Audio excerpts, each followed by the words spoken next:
Sa iba pang balita, pinaputok sa unang pagkakataon ang Typhoon Missile System o Mid-Range Capability ng Estados Unidos na nakadeploy sa Pilipinas. Umabot sa mahigit 600 kilometro ang naging target. Yan ang ulat ni Patrick De Jesus.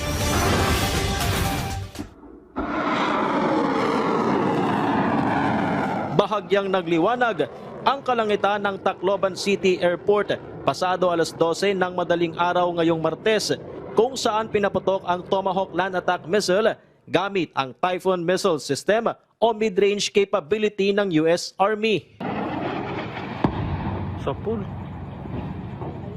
Sa isa pang video na ipinost sa social media ni Philippine Army Training Command Commander Major General Michael Lohico, makikitang nasa pool ng missile ang target na nasa Laur, Nueva Ecija, 1:33 ng madaling araw o matapos ang higit isang oras.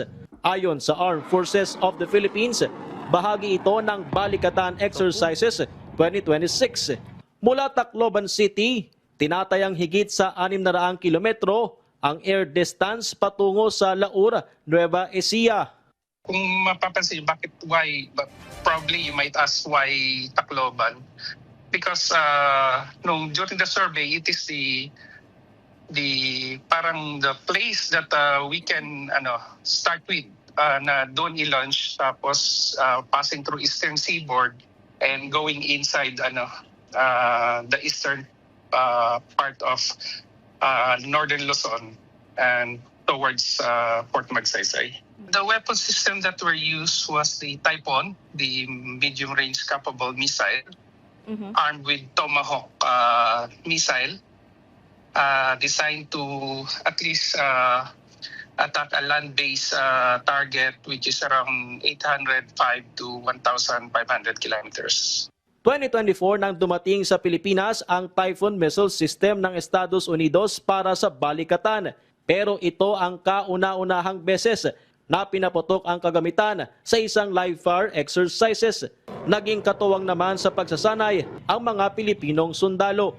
May personal tayo ng Philippine Army doon sa mismong launcher, sa shooters, and also at the command and control center in order for them to access the technical know-how on how it is being conducted, from target acquisition, let's say from finding the target, fixing it, tracking it, and deciding, and up to the engagement.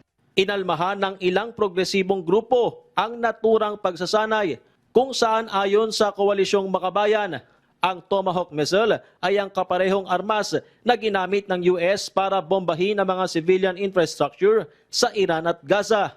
At ngayon ay nagiging playground umano ang Pilipinas. Inaasahan na raw ng AFP ang mga ganitong reaksyon. This is the appropriate time for us to get the technology, the technical know-how on how to conduct lalo na yung advanced capabilities such as the missile system. We are in the future, magkakaroon na tayo ng mga technologies to address threats.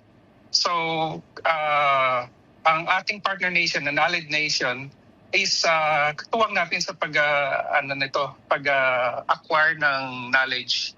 Muli ring iginiit ng AFP na ang mga isinasagawa nilang pagsasanay ay hindi nakatuon sa isang partikular na bansa dahil matagal na ring tinututulan ng China ang deployment ng Typhoon Missile System sa Pilipinas.